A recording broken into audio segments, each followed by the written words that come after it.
Hi, everyone.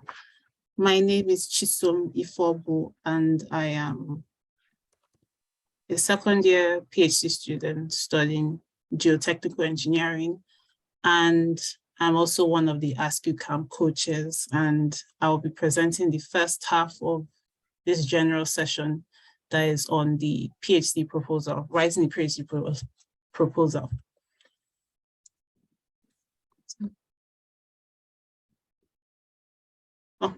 So this is the outline of our presentation. We're going to briefly tell you what the research proposal is, structure of your research proposal, the different sections, and then give you a few tips and also reminders for the mentorship program in general and what you should have done by now.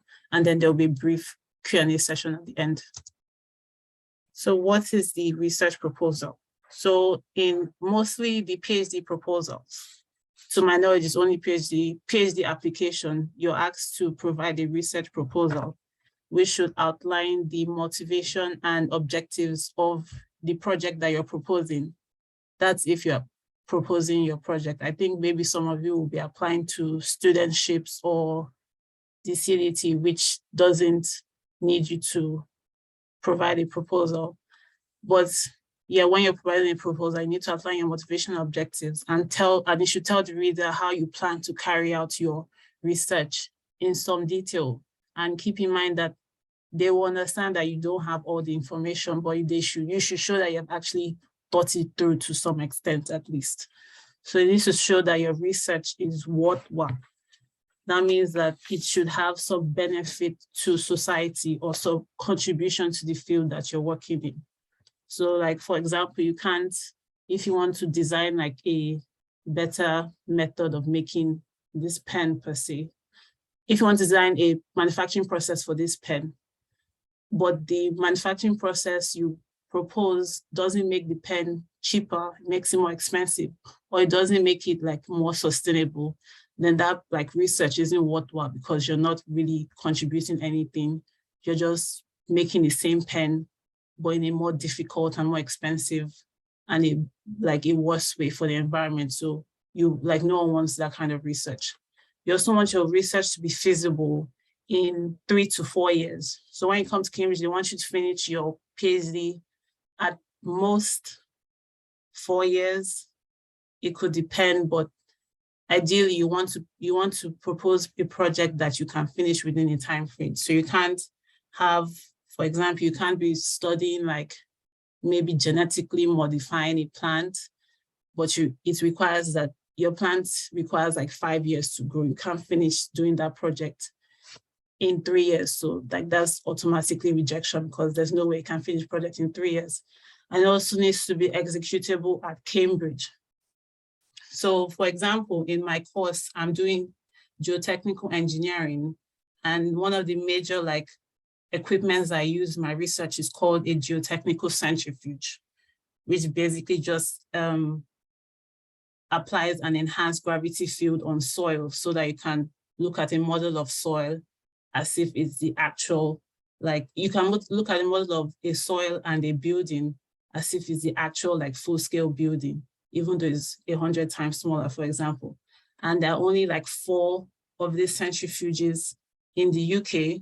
So if, for example, you wanted to apply not to Cambridge, but to Imperial College, and you said, oh, I'm looking at this like innovative like design for a foundation of a building, and I want to do a lot of like centrifuge tests and centrifuge modeling. And Imperial says, well, we don't have a centrifuge, so we can't really take you because you can't do that project here. You need to make sure that the project you're doing, Cambridge has the facilities to help you do that project. So if you need something for your project, you need to make sure that it's actually available in Cambridge. So you need to research like at your department or different departments, because there can be cross-disciplinary work, and see like what facilities are available in Cambridge, and you can tie your research to them.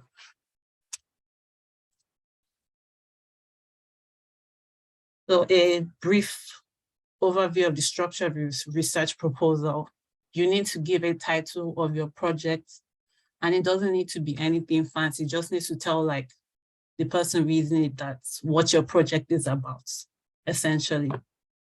Then you give an introduction or context, like why is your project important? Why are you looking at this problem? For example, I'm looking at redesigning onshore wind turbine foundations. So a kind of introduction or context is the electricity access in Africa. Most of the people without electricity access are in Africa, so there's an energy deficit, and you can expand on that as your context.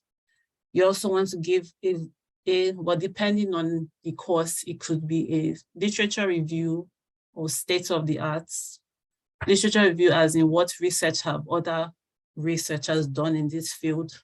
State of the art, what is the current design practice or current manufacturing practice if you're in STEM field, or related work, what have other people developed that you want to improve upon or you want to base your research on, or what experimental techniques have people used that I think could be useful in your research, or even some preliminary data.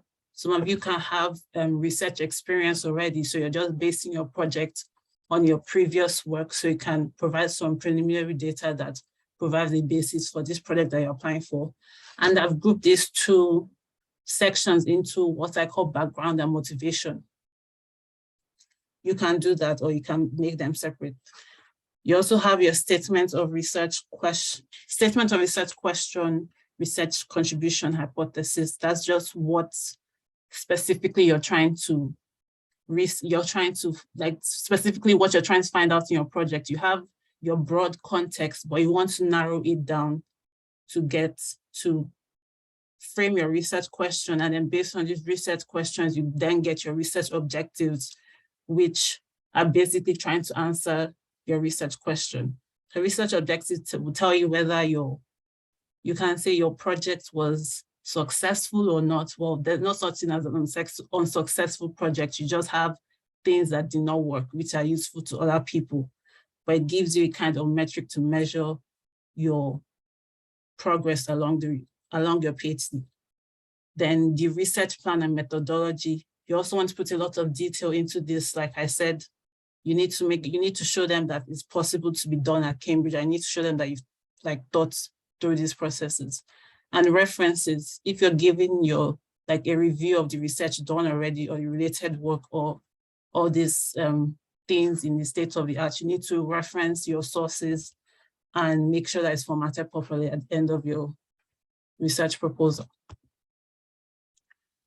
So on background and motivation, basically you're meant to provide what is the problem, why do we care, and what is the current practice. So I'm just going to play a short clip on YouTube that quickly gives you each point. It's really short, 30 seconds, if it works. Bananas are one of the world's most invasive products. These giant stems are part of the problem. Typically burn them, but that pollutes the air. So instead, one company in Uganda has figured out how to pulverize them into fiber to make rugs, placemats, even hair extensions. So could bananas become a great alternative to cotton or silk? The announcements empowered.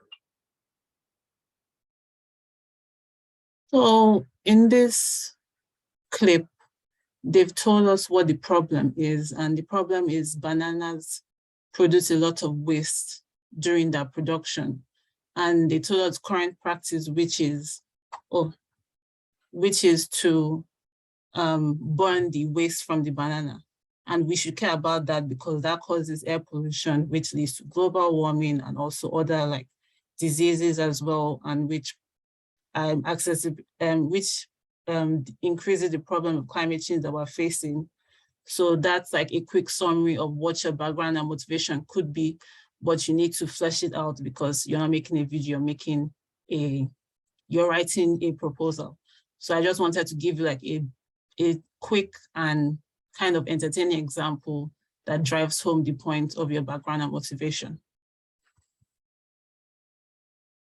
So your research questions and objectives should go hand in hand and mirror each other. And they should specify the scope of your research. So you have this big problem that you're trying to, you're interested in but it cannot solve every aspect of that problem. It can just take little bits and just focus on those bits. And then you frame your research question, and then you outline your objectives based on those research questions. So completely unrelated, imagine that, so this project was interested in looking at using seaweed to reduce the scour around monopile foundations on offshore wind turbines. So scour is just the erosion of the soil around the monopile, and the monopile is just a tube that is driven into the soil, and then you build the wind turbine on top of it. But it's offshore, so the tube, the base of the monopile is underwater, and as the water beneath the surface flows around the monopile, it erodes the soil. So you're looking at using seaweed, planting seaweed around the base of the monopile to prevent the soil from being washed away. So research question that the person is interested in is, what species of seaweed best suit our application? So how are we going to do that? What are objectives? You need to do that, you need to search for, select, grow, and characterize a suitable seaweed species. Another research question is, can seaweed actually mitigate scouring around a monopile foundation? Well, first of all, you need to understand how scouring around the foundation actually happens and how it occurs. And then you can look at, okay, what's the effect of adding seaweed versus not adding seaweed around the foundation? On to the research planning methodology. This is where you say how you're going to achieve these objectives. So you need to state what equipment you will need. If it's like based on big data analysis, you need to say what data you need, how you're going to access that data. If you're like looking at records or documents, you need to say like what they are specifically, where you're going to get them from. Do you need to contact a library outside of Cambridge, and you want Cambridge to help you do the exchange with the library? Or if you're like in STEM or mathematics or computing, you need to specify what softwares or tools you're going to be using. Or in the humanities, you may want to interview participants. You can say, oh, what's the profile of participants you're going to interview, or the kind of survey you're going to do. Or you might need to travel to a whole other country to do some field work. You could specify that as well. And you can also give a rough timeline so that they can know that, okay, this person is aware that they need to finish this in 3 to 4 years, and they have thought of how to do that to some extent. So let's take, for example, the objective of choosing a suitable species of seaweed. We have 3, these are just random pictures I got online. I don't really know what they are, but 3 species examples, and you're trying to get that first objective of choosing a suitable species of seaweed. So you could specify how many you would look at. You could extend the range of seaweed you're going to look at, and where would you get them? Like you're not essentially not going to buy them from a supermarket or something. You're probably going to grow them on your own. So where will you grow them, and when will you grow? Where and when would you grow them? How long does it take for them to grow? Are there facilities in Cambridge that can help you, that do research in seaweed and can help you grow them, or you can grow them in those facilities? And why did you choose these specific species? So you could say, oh, because the depth of water is 20 meters and these seaweeds can grow to like 10 meters. They can grow at depths of 20 meters and grow to like 10 meters. So they're able to survive in this environment. So that's something that you can talk about, give those specifics in your research plan. Okay, so this is all to Maisha. Hi, I'm Maisha. I am a second-year PhD in History and Philosophy of Science, and I co-chair the mentorship program with Chisholm. So I'm going to switch to talking about similar questions that Chisholm raised, but more in the social sciences. And folks who are in the humanities, especially if your work is a bit more on the like quantitative side, can take some tips from here as well. But I think most of us that aren't in the engineering or science spaces are actually in social sciences. So we want to follow very similar principles. You need to specify the scope of your research, but also whatever objectives you outline should lead you back, should be directly connected to your research questions. So if you outline a clear objective, your research question should be the smaller steps or the smaller areas you should be considering in order for you to ultimately achieve that objective. And so in this example, there's a list of research questions, which typically in the social sciences, it's okay to have a number of research questions that you're thinking about. They should be interrelated, but they should also kind of build on each other. And so it should tell a full story of the types of problems or the tensions that you're going to be looking at in your work. And so this one's like relatively broad. How has Africa been used as a testing ground for privacy, surveillance, and artificial intelligence digital technologies? This is, pretty broad at the onset. Africa is a large continent, has 54 countries within it. If you're considering doing work on the continent, you would find it advantageous to think about specific regions, whether you want to choose East and focus on countries there. Or maybe you want to do a comparative study. So you might do maybe Kenya and Ghana, for example, but you want to be specific about that space so that they understand that your project is actually feasible. Because if you're trying to take this topic from across the entire continent, you're not going to come to a complete answer in 4 years. But if you narrow that scope, or if you think a bit more critically about particular communities that you can consider, then that allows you to have a more feasible project. So that might be narrowing the scope to a particular country, or maybe a small cluster of countries, 2 or 3. Or it might mean choosing just one of these areas. Maybe it's just privacy and not surveillance and AI. Moving on to the next question, what are the unique cultural contexts influencing a country's development of policies related to data privacy, surveillance, and artificial intelligence? So this kind of lets them know that, okay, you're going to be considering this idea of whatever country you choose as a testing ground, but what sort of other contexts are you going to be considering? What sort of other questions or what type of lens are you taking when you're looking at this country as a testing ground? And that might be a cultural lens, it might be economic, it might be more on the side of like technological development, which still kind of has like a socioeconomic perspective. You might take it from a political perspective. There are a bunch of different lenses you can look at, but specifying what that lens is helpful as well. And then for the last one, or the last two actually, what are the consequences of these policies for citizen engagement with digital technologies? And so now you're getting into, okay, you want to understand how, what you want to describe what this use is, because you're asking the question how. You want to take the lens of culture, because that's the unique context you're talking about. And then you also want to investigate what those implications are, what those consequences are from from a policy-based standpoint. And then finally, still carrying on with that policy, how does the presence or absence of these policies influence citizen perspectives of these digital technologies? And so when you look at this set of questions, which kind of contribute to a larger research question, you can see how you start off from, okay, there's the use of this country as a testing ground. Then there's some cultural context that we'll look at within this country. Okay, then we'll look at the consequences or the implication for those policies.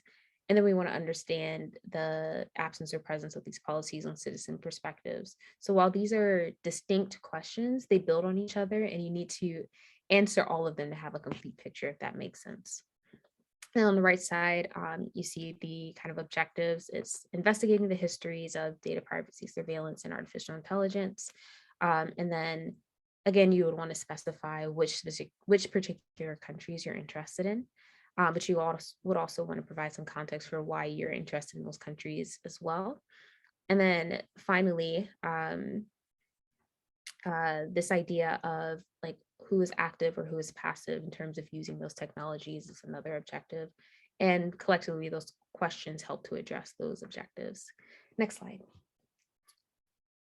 So if we take another look in terms of research plan and methodology, which might be something new for folks if you don't have a lot of like research experience, or if you haven't had to lead a research project on your own. Sometimes when you come into a research project, you don't have to set the research plan, you don't have to set the methodology. There's probably a smaller defined piece of work that you're going to contribute to that project.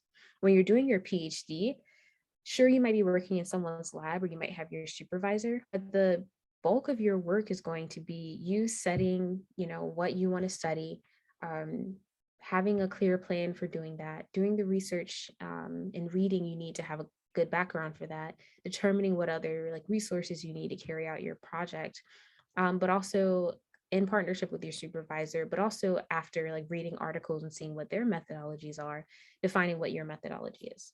And so on the right, it's just the objectives restated. But on the left, we'll think about questions that are important to consider or aspects that are important to consider for the research plan and the methodology. So for the research plan, how are you going to achieve your objectives? It's nice to have a really cool question that you're interested in investigating, but at the end of the day, you need to produce a dissertation. And in order to produce it in that dissertation, you need to know how are you going to get from the start, which is essentially your proposal, to the actual dissertation, which is your finish line. And so coming up with the plan helps you to do that. And so when you're thinking about that plan, especially in the social sciences, you need to consider things like ethics approval.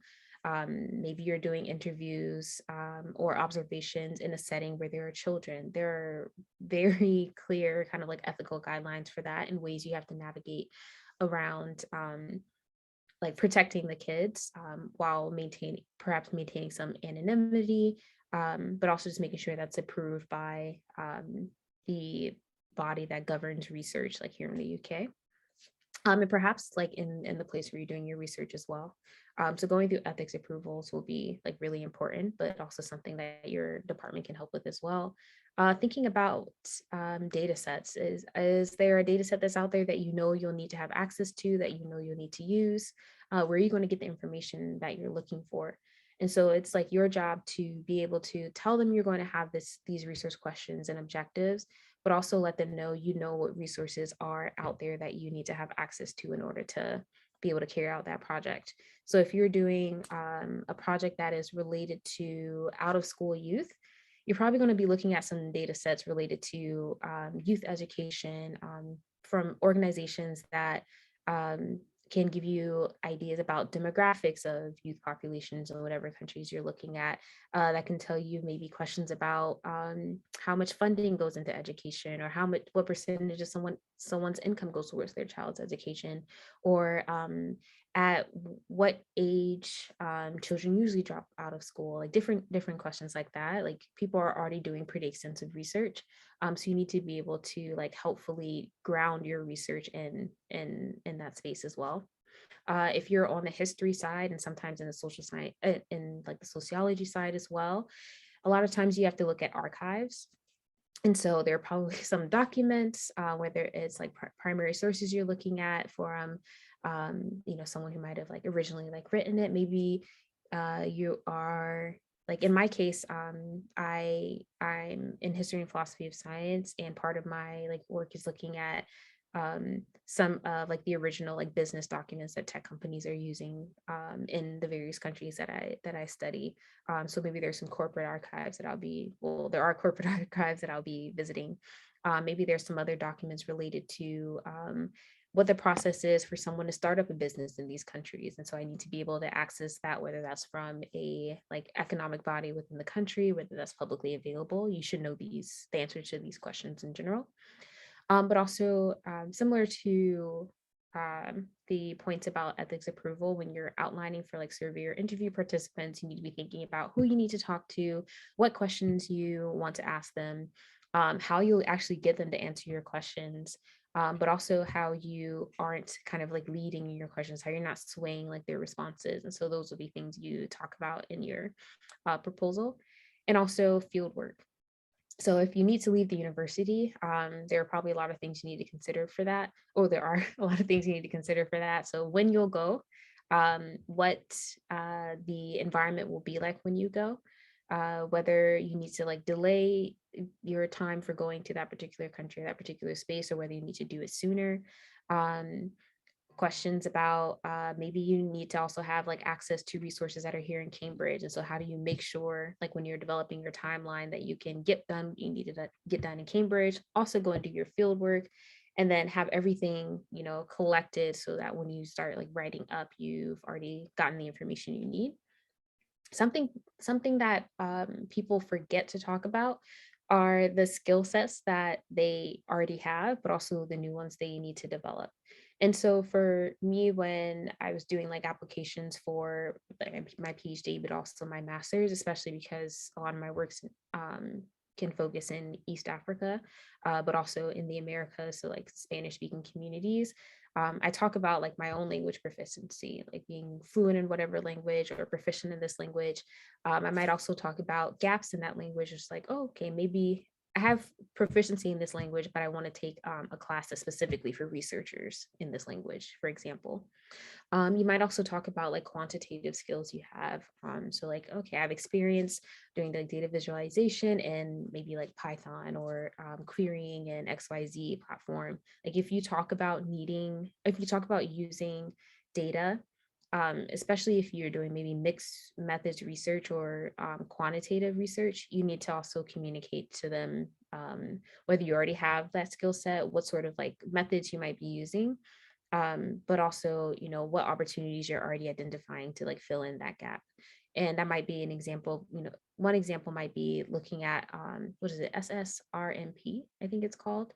But it's essentially free courses that the university offers for qualitative and quantitative skills. So for me, someone who's coming from more of a I guess I would say computational social science background who might not have, I don't have like strong experience in ethnography. I'm taking a class in ethnography because I know that'll be part of like my research. And so that's on like the qualitative side. Um, so I think collectively identifying the skills like you do have that'll be beneficial for your research so that they know, you know, you're not starting from ground zero. There's already like a background for you. And then also acknowledging the skills you need to gain or improve on and how you're going to do that. And then lastly, I mentioned this a little bit earlier, but this timeline, it should be reasonable. It's for the time that you're here. It should be in alignment with what Cambridge's requirement is for, you know, the time you need to actually spend in Cambridge. It should be in alignment with like requirements that your department has already outlined. And so if you say you're going to do field work during your first year, that's not super likely. Like there may be courses you need to take in your department. There are approvals you need to get for field work. And so maybe putting that in your first year doesn't make a lot of sense, but perhaps like delaying that to your second years, but also recognizing that people typically do their field work in their second year is something to keep in mind. To be, when we were actually having lockdown, something that would have been helpful for people to have added is a backup plan if, you know, another lockdown happened, so that, you know, they acknowledge, okay, we think lockdown is going to end, you know, before I start my program, but if it comes back, here's how I'll manage, or here's how I'll get the data I need, or here's how I'll be able to conduct those interviews. I think in this context, if there is like particular conflict in the area you're going to, perhaps someone who's, you know, doing research in a place where there's like a war going on, or there might be like natural disasters, then that's something you need to like be thinking about consciously. Next slide. Maybe one more clip. Thank you. And then something that I like to think about questions or like try to anticipate questions that the committee might have for me, but also just questions that help me understand why I'm using the methodology I'm using, and how my methods help me answer my research questions, which help me address the objectives that I originally outlined. And so some of those things are like, what is the purpose of, you know, the interviews, what I hope to gain from them, what questions will I ask in those interviews? If I'm doing archival work, how accessible are the archives? If they're, you know, closed off to people who aren't from the country and I'm not from the country, then what's my plan to kind of navigate that? If they are, I don't know, maybe they've been, you know, burned, or there's been some sort of event that's happened that's made these documents less accessible. What's my backup plan? Like, how will I overcome those challenges? And I think you don't have to think about these in hypotheticals. I'm just saying, if that is actually the case, then you need to have answers to this. But I don't think you need to say like, oh, if a tornado hits this area, that's a bit too extreme in terms of pre-planning. Are there any resources you need that don't exist or aren't readily available? So for me, I do like research on how like Cambridge Analytica uses like misinformation and other like digital technology tools to influence political elections across the continent. And like my focus is on Kenya and Nigeria. And so, there aren't a lot of resources about like Cambridge Analytica's work. And often the information that is shared is from like whistleblowers. And these are typically people who have been involved with the company, who know a lot of information and decide to be one of the people who shares that data with the public after, people find out that there's been something wild happening with the company. So, maybe I need to interview those people, or I can try to interview people who maybe partnered with the company while they were in like these various countries. But these aren't easily accessible resources. And so I have to like think critically about, how I'll get the interviews, what I'll do if someone doesn't want to interview, what are the resources I can like leverage to be able to paint a full story, so that, I don't have this super cool research topic that I'm interested in and then no data. And now it's just an empty dissertation or a proposal that never gets, fulfilled. And then finally, why is your research important or necessary? Like, what's the impact? Why should someone care about the work you're doing? Why is it important for you to do this work now?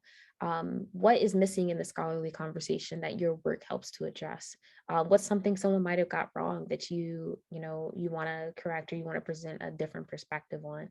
Like, all of these things are helpful, because if you're coming into a department and you want to do like research, they need to know why, it's like why they can't say no to your work, essentially. And that's how you're building up your application, as something so exciting or innovative or important that, if they said no, then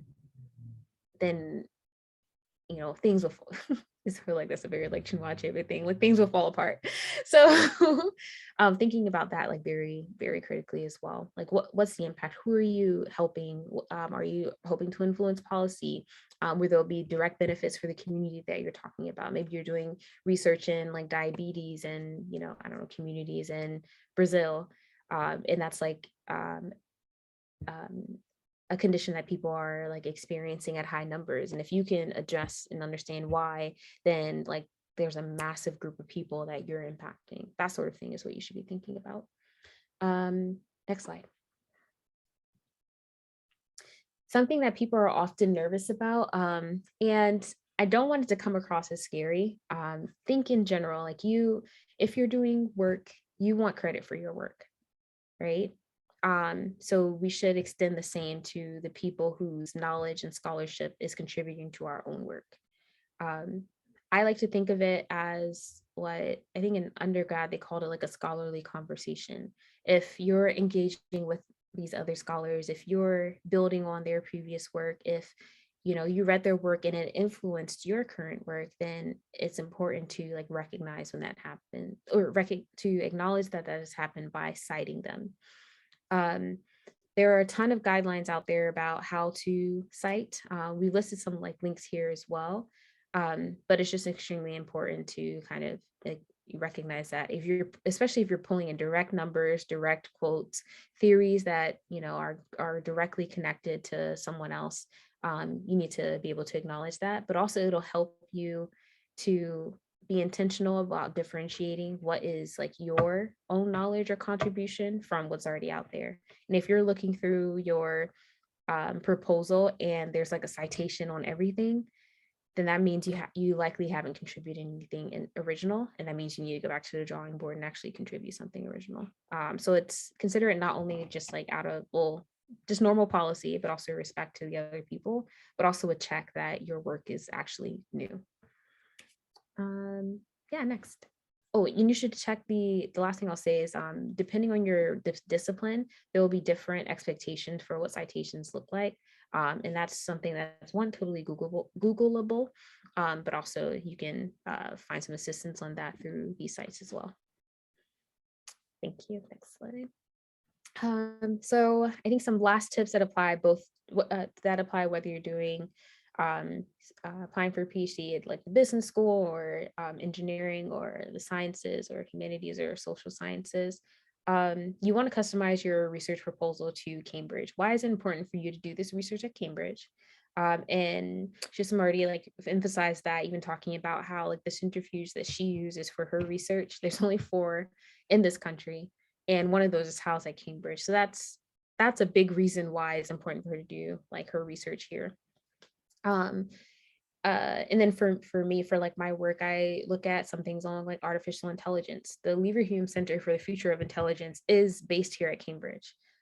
So not only am I attached to my department, but I'm also attached to that like research center. You should also think about what unique resources that this university provides. We talked about the centrifuge. I mentioned the research center, sometimes other archives, sometimes it's people who are maybe pioneering in this field and you need to work directly with them because there aren't people who are doing that same work. Maybe your field is really niche and there's only maybe a small number of people who actually do research in the area that you do research. And perhaps those people are, or at least one of those people is here at the university. These are good reasons for explaining why at Cambridge. Maybe the department that you're getting into or that you're applying to has a partnership with, an organization that's doing innovative research. Like, think about why Cambridge should say like, oh no, this research needs to be done here and like nowhere else. But also, if you can provide for them these reasons of why you're doing your research here, it shows them that you've done your research. It's one thing for me to say, oh, my work is really important. I'm thinking about like the West and their relationship to like West Africa. But it's another thing for me to say, oh, and this scholar wrote the fundamental books or like theories around this sort of relationship, if that makes sense. They also know that you don't know everything. That's why you're doing the PhD. There are questions you have that you're trying to answer. But I think as long as you can have a clear reason for why you're doing your research here at Cambridge, but also if your proposal is like specific to like the Cambridge community, so like the professors you're working with, the centers you're doing, and perhaps some previous research has come out of Cambridge, and that's helpful to that's helpful context to include. Avoid obvious mistakes, whether that's incorrect arguments in your proposal, data that's wrong, like spelling errors that could have been fixed through spell check or by you reading it over, having a friend read it over, incomplete thoughts or just incomplete, I guess, arguments for why your research is important, or just not kind of aligning with the guidance that like we've given so far. Like, we're trying to make sure that you all have like holistic applications that are super strong. And so we're giving you this guidance so that you can kind of skip out on the mistakes people make when they don't have this sort of support. So we definitely want you to take advantage of the information we're providing. It's also not something you should rush through. I think I did a couple of iterations of my research proposal. But I was before I was even writing, I was reading up on like my field. And I think when I sat down to do the first like iteration of my proposal, I just sat down at like 10 a.m. And then I read some more, I added in some of the stuff I read. I figured out what the relationship of my research was to some of the other scholars, took a break for lunch, came back. And I think I just gave it an entire day to write a really strong first draft. And then once I did that, I started kind of like sharing it with people, revising it on my own and getting that feedback. But it really took that dedicated time where I was kind of just sitting in like a coffee shop for a full, like way too long, sorting this out. But it was helpful to just sit down, write down all my ideas, try to write something as strong and cohesive as I could, and then get feedback from other people, but also start to critique it on my own. One of the things that could be helpful is having your mentor, or that you should absolutely do, is have your mentor review your proposal. I think when I was applying to my master's, I might have even had a professor read my research proposal. A professor I'd already had or that I had a good relationship with, especially if they're in like the same field and they can provide helpful guidance because of their knowledge in that field. And sometimes your proposed supervisor, especially if you've gone by our timeline, you should have already kind of like confirmed this person reached out. They might have even offered to see your proposal ahead of time. And sometimes they'll provide helpful feedback, or maybe I know one time I sent a proposal to a professor and they were like, oh, actually this other professor, like who's coming back from sabbatical, does work in this same exact area. You should actually work with them. And so sometimes even those sorts of relationships can form, but you should definitely not submit your proposal without having like helpful feedback, without reading through it, and without giving it the adequate time it deserves. Like this is perhaps the most important part of your application.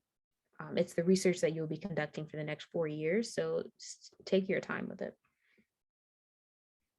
Next slide. And a few reminders. So I mentioned earlier that you should have already reach out to supervisors and all, but I'll read this list out. So things you should have already done or things you should complete in October. I think I actually messed this up just but CV and personal statement, like those need to be finalized. Considering all the sources of funding and started like applying to, or started the appropriate application. You should know all the funding that is available to you. Sometimes this Cambridge Trust will update later in the year. You can check back and add those things to your list. But if something is already up, you should have already, sorted out everything you need for it and be drafting or revising your personal statement to apply to those as well. You should already decide on your referees. So the people who will be writing the letters, and they should already be writing those letters. You want to have those done like this month so that it's, one less thing for you to have to concern yourself with. Transcripts should be prepared, especially for those of you who have already finished your previous degrees. If there are no classes that you're currently taking, your transcript should already be uploaded to your application site. For those of you who are still in classes, I don't think you'll have another, unless your transcript will be updated, which I'm trying to think of the academic calendar. I doubt it. You should also already have that uploaded to your site. Deciding on the standardized tests you're taking. So you're taking, you should know what they are. That's something I think we expressed that you should have already looked up before the application even opened, because that's generally available on the site. It's not something the application tells you. So your department or your program site should have already communicated whether a test was required. So like that should already be like checked off your list. And then in terms of like reaching and contacting potential like supervisors, that's something I think we asked you all to start in the summer. Your supervisor ideally should be like your potential supervisor should ideally be like finalized and also like confirm that they were interested in your application. So that should be kind of something that's put aside as well. Things you want to have complete by the end of November. Your project proposal, your research proposal should be finished. You have already drafted, you've revised, someone's read it, it's done. We're not looking at it anymore. If perhaps the people that you've already reached out to have said no or haven't replied, then sure, you can continue contacting people. But it's not the worst thing if you don't have if you haven't had someone confirm. Usually in the application they will ask for like your proposed supervisor, like requested, or actually on my research proposal, if I hadn't heard back from someone, I just put like potential supervisor so and so and so, and let's like put their name, even if they hadn't confirmed with me, because that at least lets them know that you understand who's in your area or who might be a good match, and maybe they'll match with you with that person or someone different. All right, next slide. We are going to shift into the question and answer period. If folks could put their questions in the chat. That's the best way for us to be able to get through them quickly. If you cannot put it in the chat for some reason, feel free to raise your virtual hand, but we prefer you to use the chat if you're able. And I will open the chat.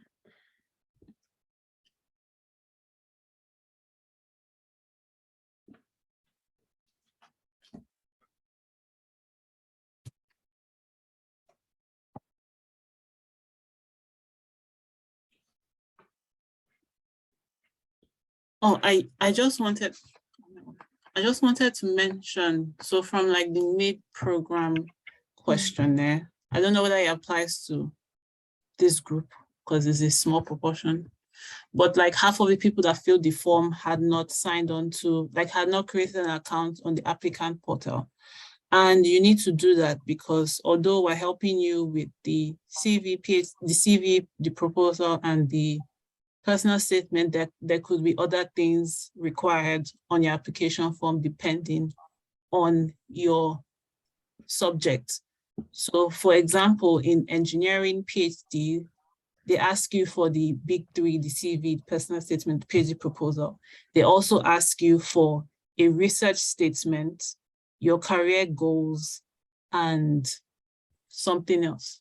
I don't remember. So you need to apply on the portal to know like what you actually need to finish your application.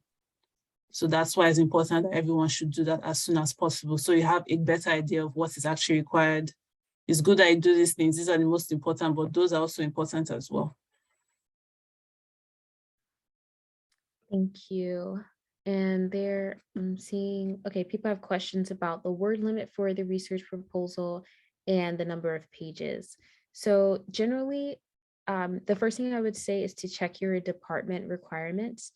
Often they will specify how many, like what the word limit is or what the expectation or like range is for the number of words in your proposal. I think in terms of pages, they often actually just put it in terms of words. If your department does not have a word limit, I think my recommendation would be to keep the proposal under 1,500 words. Would you say the same? Yeah, I think so. Which I think is about 4 pages. Yeah, mine last year was 4 pages with references. So Yeah, I would definitely check in on that. If you're keen, you can also reach out to the department to ask specifically if it isn't on their site. Yeah. So I'm trying to look at my department now, but that's a good range. So for the word limit question, I would say 1,500 unless your department says otherwise. And for Chioma, your question, that would be about 4 pages. What's the recommended number of references? Gates Cambridge does not specify word limit or number of references. So when you indicate that you're interested in applying to Gates, they will actually open up a spot for you to add another reference letter. So Gates technically is just one reference. They review your entire Cambridge application, and then you can add one more reference letter on top of that, in addition to what was it called, personal statement, or another statement for the scholarship specifically, where you're supposed to essentially make sure that you demonstrate how you meet their like core principles. I'm just trying to double check to make sure that there isn't a word limit, but I'll put that in the chat if I don't see it now. I think actually once you indicate the scholarship, I believe the word limit was like 500 words. That should be about right, but it'll show you on the in your application. So make sure you've indicated that you're interested in Gates, because that way you can start requesting your other reference letter already.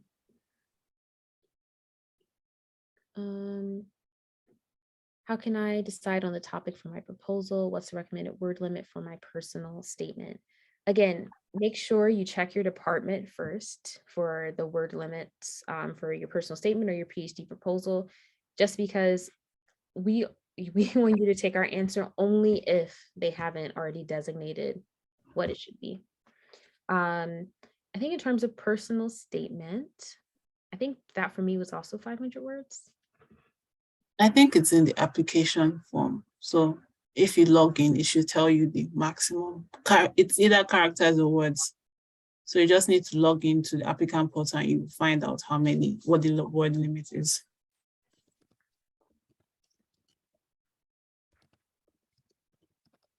Do I have to submit a proposal if I'm applying to get Cambridge Scholarship with an MPhil plus PhD course in computational methods in material science?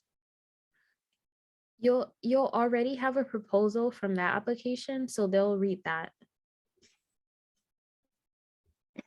But again, some of the questions y'all have, make sure you check the portal first, because it kind of literally once I clicked, I want to be considered for GATES as well. Then it prompted me to add the additional reference letter. So I knew that I had an extra reference letter, and then it also prompted me to add my GATES Cambridge statement. So I knew that there was a statement on what the limit on that was. So one of the reasons we sent the mid-program progress report form was so that we could see kind of where y'all are at, and everyone should at the very least have started the application and opened it. That way you see what's expected of you and you can submit those things. So on top of the documents that we're talking to you about, there are other just forms that you fill out for the university that are related to just your background, some immigration questions. And you want to be able to make sure that you're spending time just answering those, because those they're not going to take as much work as the rest of your application, but they're important to get right, if that makes sense.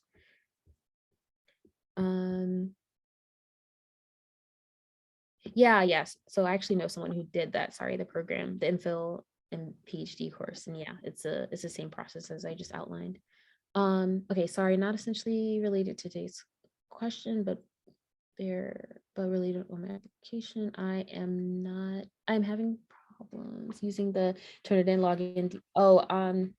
I don't know who posted those. So I would message them directly in the WhatsApp group. I'm hoping people don't have issues with plagiarism on just the general application, because it should just be your own information. And ideally, you're writing your personal statement on your own. You should be writing the PhD statement on your own. You just need to make sure you're citing correctly. But yeah, we didn't post those Turnitin details, so I would directly message the person in the chat who did. I recently got an offer from a faculty who requested I prepare 2 proposals in my area of research, power systems, without giving me specifications. What do you think I do? Some pages. Secondly, told me it's a full tuition waiver without a stipend. Should I? We should actually talk about this offline. But to make sure I'm understanding you correctly, so you've already received an offer from your faculty, and I'm assuming you already submitted your application. I'm just a bit confused. So if you email us at the ASCU mentorship email, the same one we sent this invite from, we can have a longer conversation about that. And then Hannah, can I apply these principles for an MPhil research proposal? Also, is it important to contact a potential supervisor for an MPhil application? You can contact a supervisor for your MPhil application if you know there's someone that you really want to work with, and especially if you want to stay on for the PhD, because that way you can already start a relationship with that person, especially about your research. You can apply a lot of these principles to the MPhil application. The thing I would really focus on is the feasibility, because it's such a short time. So you want to pick a very specific scope with very specific questions that are all feasible within the less than 1 year that you have for it. Yeah. Can we have samples of research proposals in electrical engineering? This will really guide us. I'm trying to think if I don't think I found anything on that. Yeah, I'm not sure. We could, actually, you can probably find them just like broadly, sorry, in the web. I think so you should kind of start off with your proposal with your own idea. In terms of structuring the research proposal, I think we can find things that you might want to structure it similar to, in terms of like how you organize it, like what you start off with first, questions you consider. But it should be like your original like research idea. So if you're looking for, to go back to the earlier question about like how do I decide on the topic for my proposal, the thing I did was I read a lot in my field, and I tried to find the things that were like interesting. Granted, with the amount of time you all have, you might just start with like relatively like narrow and try to find interesting things in the area you're in. See if you could find any kind of gaps. I watched some like YouTube videos about people's research. Yeah. And then I think I stumbled across like one article, and from that article I started branching off, or it was actually a news article even. I started doing focused research on, what was the article? I think I was looking at Cambridge Analytica's like work in the US elections, and I wanted to see if they had done work in other places.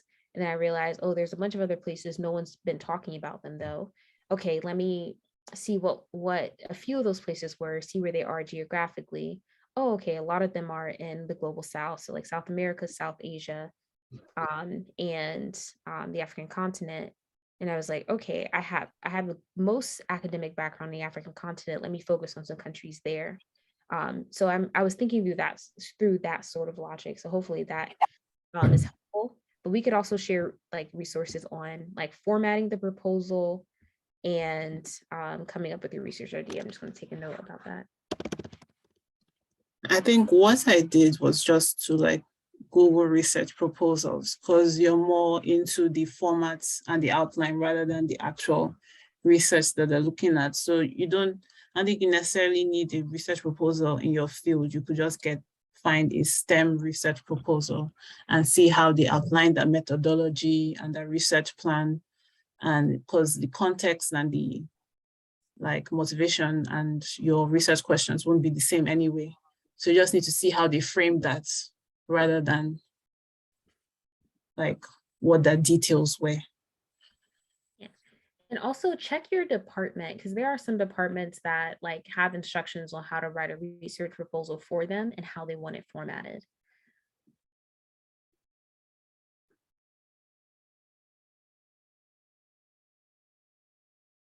So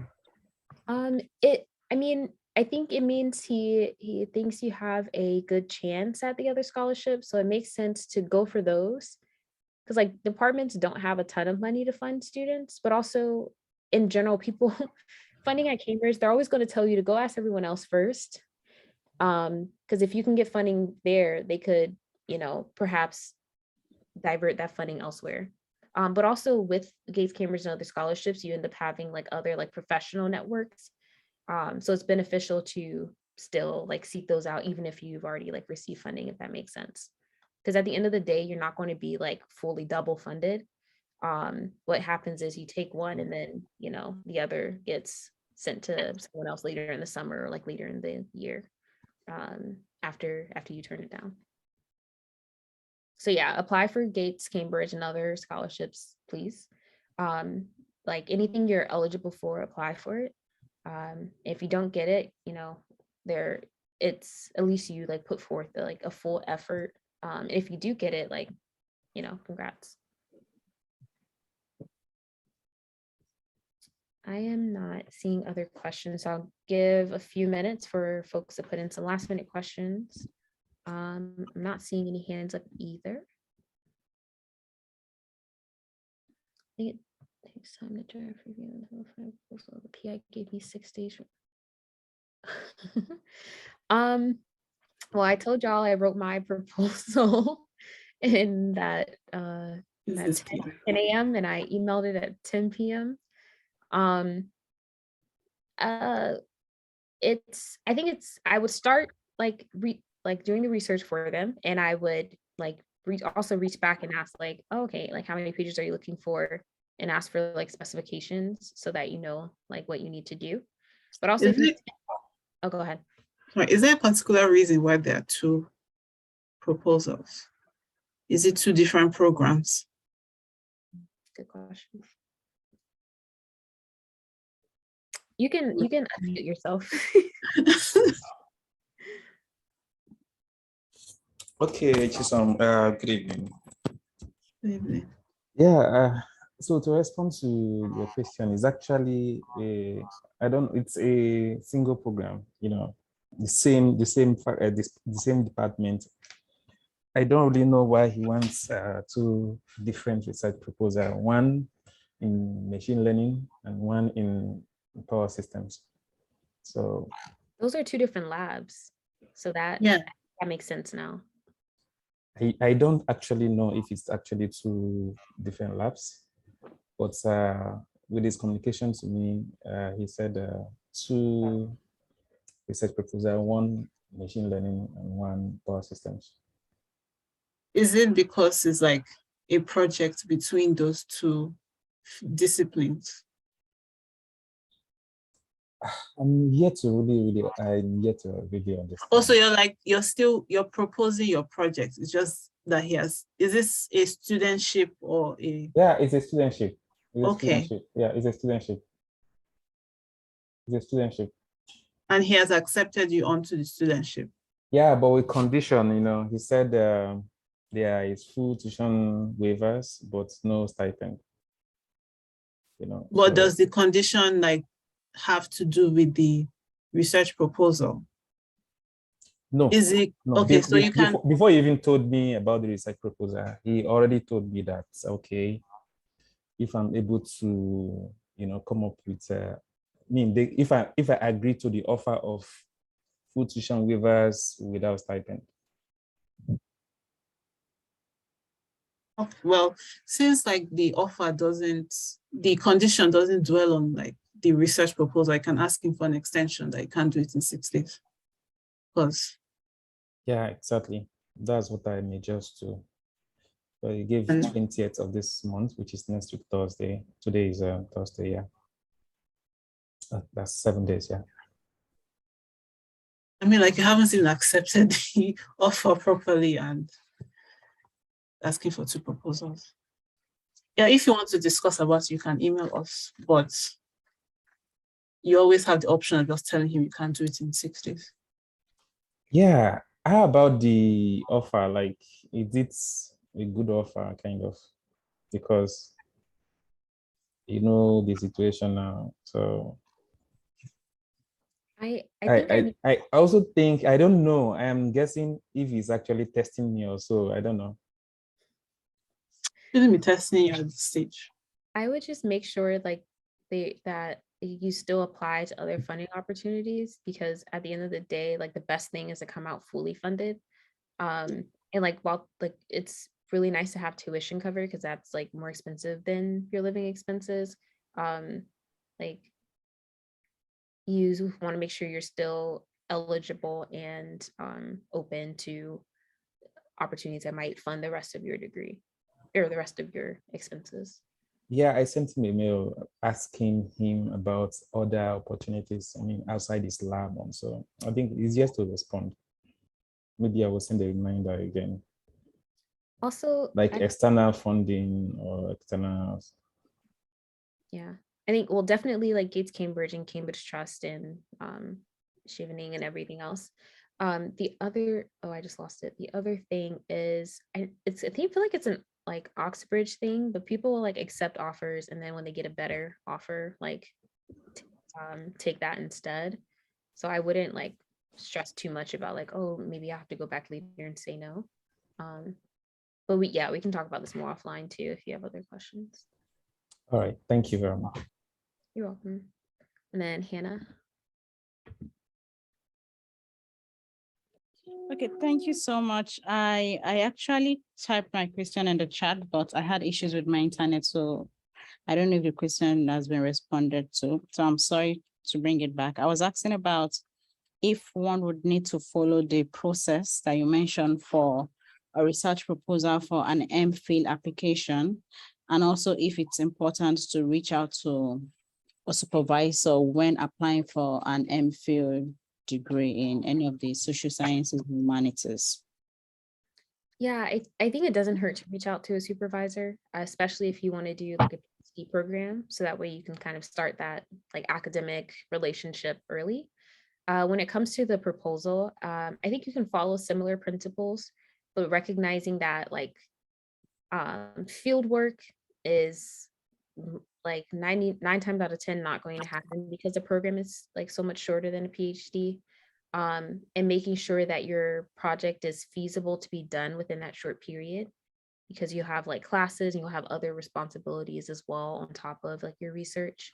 But the ideas of making sure that you have like clear research objectives and that are supported by good research questions and clear methodology, like those are all important.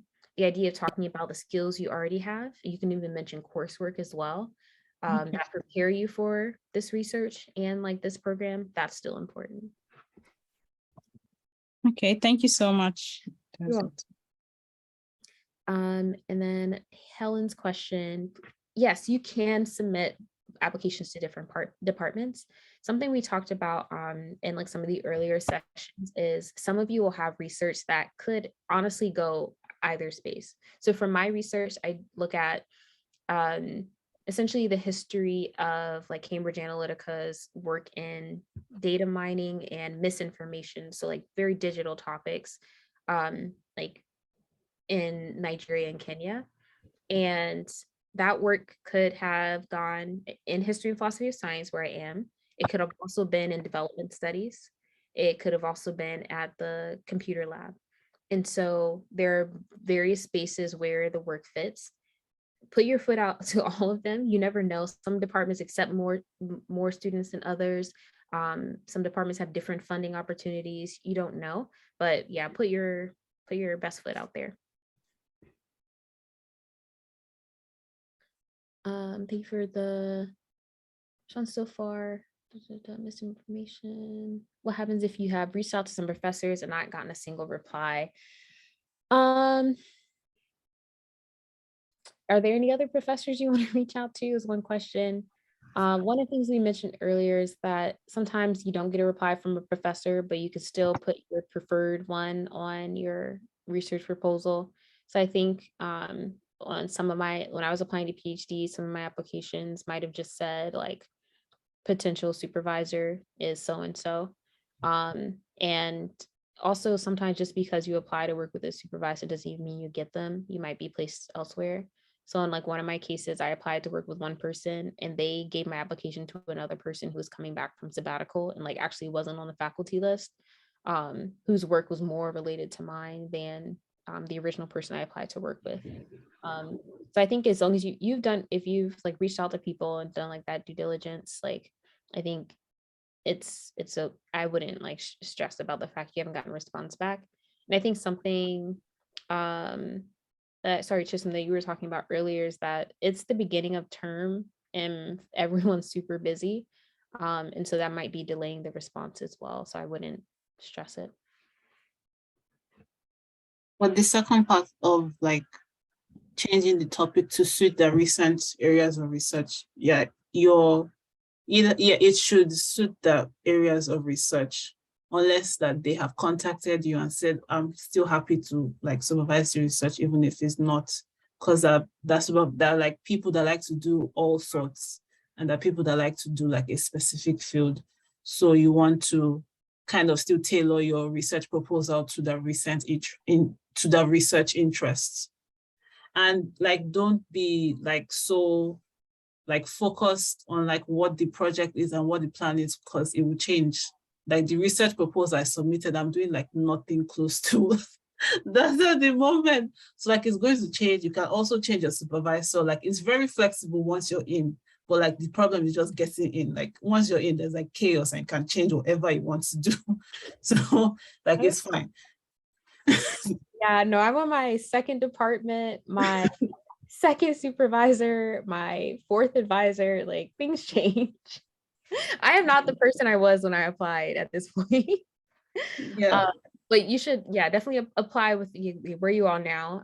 Sorry, I missed the part about like the recent areas of research. Yes, especially if you know they have like funding in that area. So like my supervisor usually does like environmental work, but also like work in physics. But he like ran this big project on the histories of AI. Like that finished actually just before I was coming to Cambridge. And so that's like the thing that we're most connected, on now, is like a project that he kind of led for like 2 years. There are departments that make providing a supervisor for a PhD optional. Can one go ahead and apply without a potential supervisor? Is it advisable? You can apply without a potential supervisor. We prefer that you kind of reach out and make a connection and have someone who has already like said that they're interested in your research. I think that is helpful, because that's someone who's already made it clear that they want to work with you. And I think that's helpful in the process, even if like the supervisor is optional. The one thing I will say is there someone like in your department that you really, really want to work with? And have you contacted them per our timeline? But yeah, to answer your last question, I would advise applying with a potential supervisor that you have made contact with and who has indicated interest. If that has not happened, if no one's indicated interest, then okay, it's optional. You can go forward without it, but yeah. How long should the proposals usually be? I missed that. Will you be giving us a sample structure? I feel what I have needs some good work. Good question. So what we shared earlier is that it shouldn't go over, a few things. One, you should check your department and see if they already have clear guidelines for what your proposal should look like. Some departments will tell you a word limit, but also will tell you the key things to include. And I just use the key things that they said I should include as headings in mind to make sure I addressed everything. And I think I might have added a couple, like 1 or 2 sections as well. When it comes to the sample structure, when it comes to sample structure, we can provide some guidance when we send out the recording of this about like formatting the proposal. But also tips for coming up with the research ideas. I think someone asked about that earlier. So yeah, we can send that within a week, like when we send out the recording for this. Sorry, someone's trying to come in. And then Helen, I'm yet to get a potential supervisor, so I asked. Yeah, if they've already said it's optional and you've already done your due diligence by like, reaching out to supervisors that you wouldn't want to work with, I would still put like potential supervisor, that person's name on the application. Because I think it shows, I feel like it's a demonstration that you've, found someone who your work aligns well with. But yeah, again, similar to what I shared with someone earlier, I wouldn't let it stress you. So we have any last questions, because we have a firm stop at like 6:25. Sorry, Hannah, did you still have a question, or is your hand up from the last one? Oh, yes, my hand is up from the last time. I Okay. I was like, I hope I haven't been ignoring you for like. It's a mistake. I have not done a part-time PhD. I think usually people who do that are also like working in the field that they're doing a PhD in. So I've seen it done mainly in education. And so there are people who are actually like currently working in education development or working as teachers that I've met who are doing their PhD part-time. They get a additional time to finish their degree because they're spending more time on it. Because they're going at like half time for it. But I will say, I think it's harder to get funding as a part-time PhD student, because a lot of the fellowships require you to be full-time, like Gates is one of those. And I think that would apply to some other fellowships as well. Is there a reason you're thinking part-time?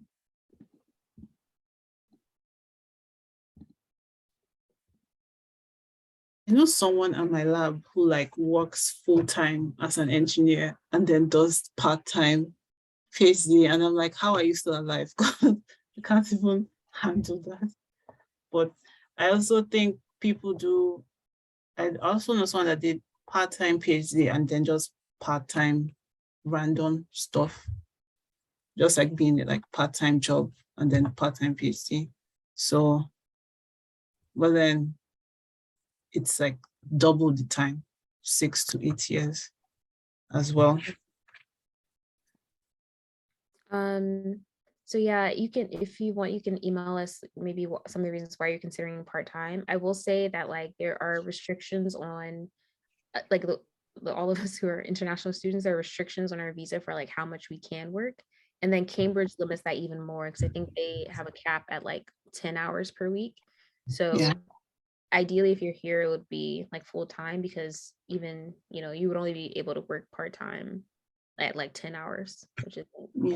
enough I to, think for visa is 20 hours.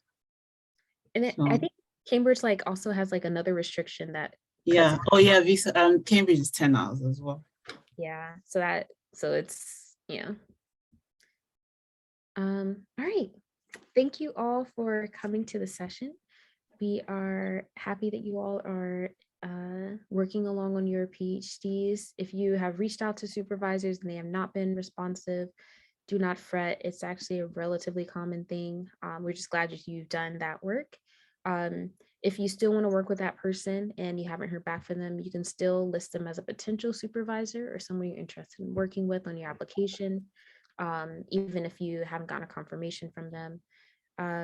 Yeah, we will send the copy of this recording within a week, and also the additional 2 resources that we mentioned. So like coming up with your research idea, but also formatting your research proposal. And I think that's everything. All right. Good night, folks. Let me stop this recording.